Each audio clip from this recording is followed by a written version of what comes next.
Chapter 6. Instead of a friend, become not an enemy, for thereby thou shalt inherit an ill name, shame, and reproach. Even so shall a sinner that hath a double tongue. Extol not thyself in the counsel of thine own heart, that thy soul be not torn in pieces, as a bull straying alone. Thou shalt eat up thy leaves, and lose thy fruit, and leave thyself as a dry tree. A wicked soul shall destroy him that hath it, and shall make him to be laughed to scorn of his enemies. Sweet language will multiply friends, and a fair-speaking tongue will increase kind greetings. Be in peace with many, nevertheless have but one counselor of 1,000.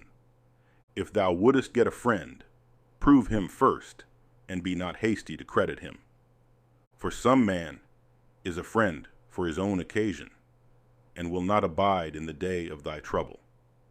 And there is a friend who, being turned to enmity and strife, will discover thy reproach. Again, some friend is a companion at the table, and will not continue in the day of thy affliction. But in thy prosperity he will be as thyself, and will be bold over thy servants. If thou be brought low, he will be against thee, and will hide himself from thy face. Separate thyself from thine enemies, and take heed of thy friends.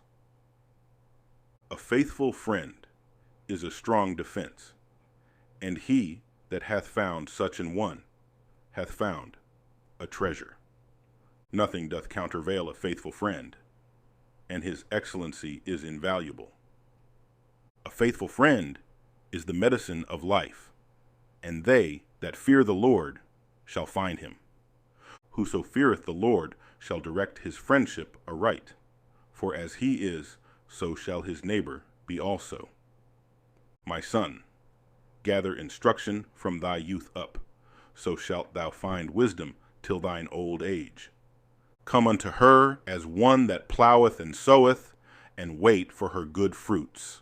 For thou shalt not toil much in laboring about her, but thou shalt eat of her fruits right soon. She is very unpleasant to the unlearned.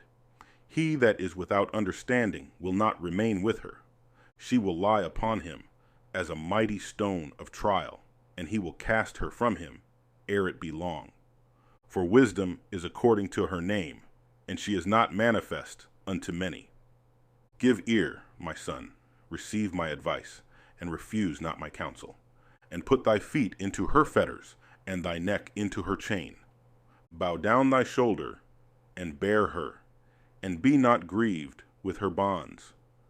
Come unto her with thy whole heart, and keep her ways with all thy power. Search and seek, and she shall be made known unto thee. And when thou hast got hold of her, let her not go. For at the last thou shalt find her rest, and that shall be turned to thy joy. Then shall her fetters be a strong defense for thee, and her chains a robe of glory. For there is a golden ornament upon her, and her bands are purple lace. Thou shalt put her on as a robe of honor, and shalt put her about thee as a crown of joy.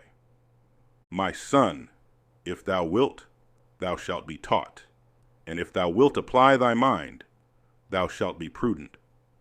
If thou love to hear, thou shalt receive understanding, and if thou bow thine ear, thou shalt be wise. Stand in the multitude of the elders, and cleave unto him that is wise. Be willing to hear every godly discourse, and let not the parables of understanding escape thee. And if thou seest a man of understanding, get thee betimes unto him, and let thy foot wear the steps of his door. Let thy mind be upon the ordinances of the Lord, and meditate continually in his commandments. He shall establish thine heart, and give thee wisdom at thine own desire.